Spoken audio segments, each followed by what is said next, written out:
Before we commence any lecture, we always must and have to make mention of our brothers and sisters in Gaza, in Palestine. Nothing, no gathering should start, no lecture should begin, no new topic should be spoken about without mentioning our brothers and sisters.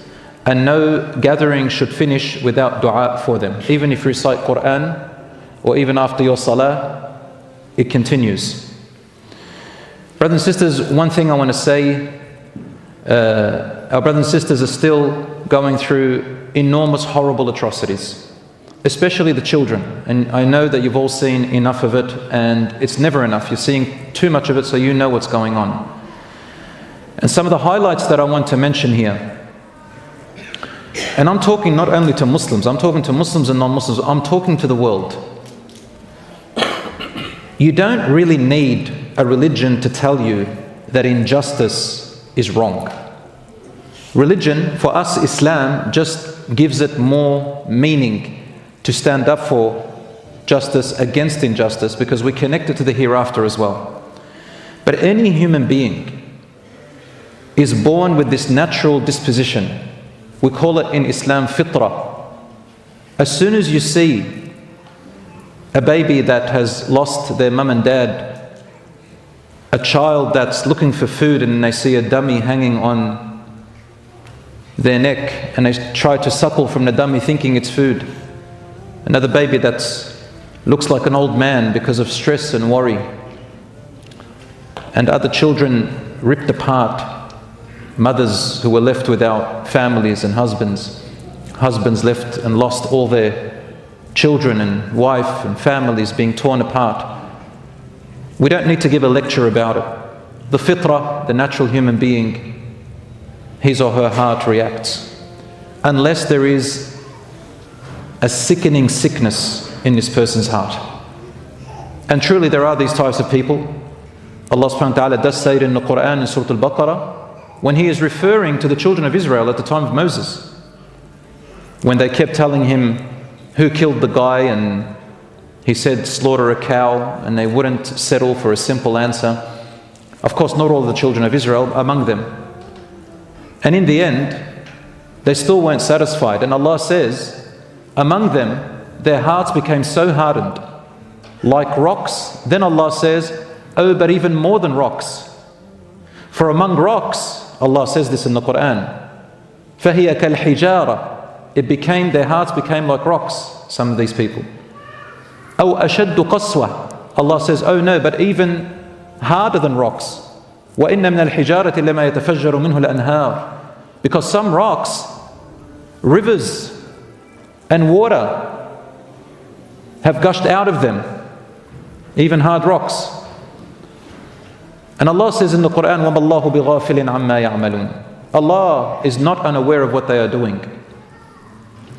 The first thing I want to mention here, I don't understand why still, whenever the issue of Palestine is mentioned, almost every person says, why aren't the Arab nations standing up? The Arabs, the Arab nations, the Arabs.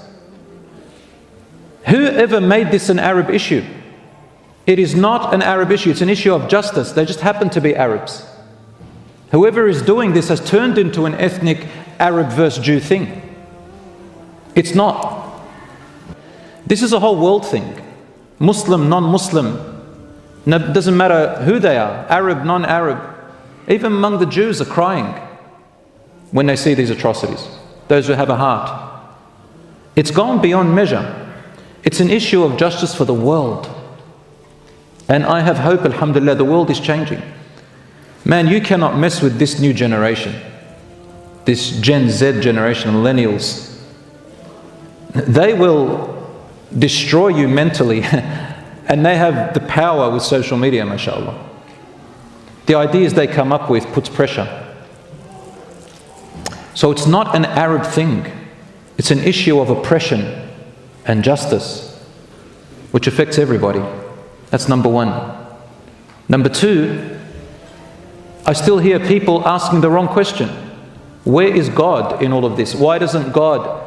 That's a wrong question. The wisdom is known to Allah. Allah knows everything. That is a question which he can never get an answer to. In fact, it's just deflecting the responsibility.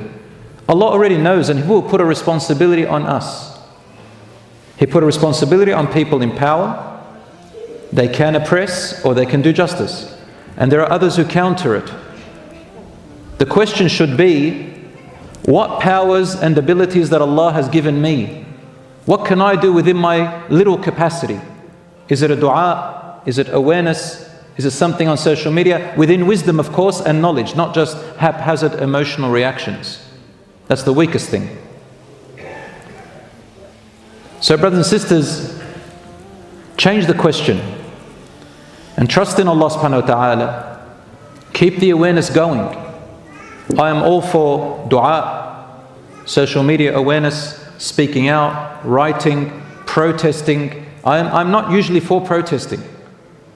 But in this case, because it's so global and the awareness is so huge, I believe there is a great effect. And now they're doing this blocking of celebrities. I never thought one day young people will block celebrities. We used to always fight and say, don't give these celebrities too much praise. But what I'm seeing is that there's some kind of awareness that didn't exist before. And Allah subhanahu wa ta'ala tells us in the Quran that anyone in power who transgresses the limits to become oppressive,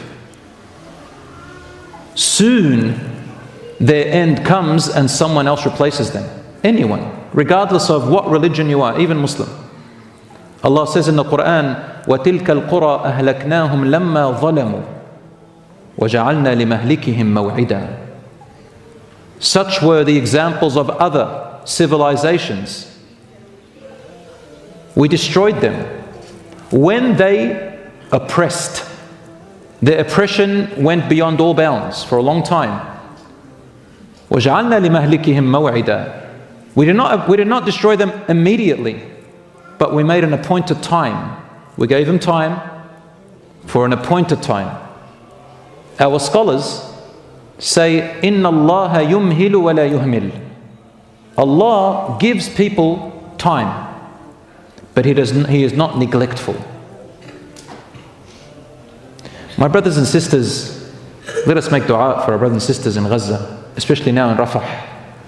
O Allah, most gracious, most powerful, protect our brothers and sisters in Rafah. O Allah, change their state from oppression to justice. O Allah, lift the dhulm sooner than later. O Allah, guide us to the straight path and unite us upon goodness and justice.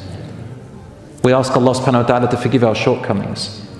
We ask Allah subhanahu wa ta'ala to have mercy upon their dead ones and to protect their children and their women, their widows, their fathers who are left without families.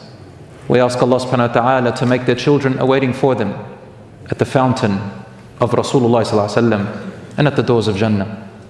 May Allah accept their martyrs. Ameen ya Rabbal Alameen.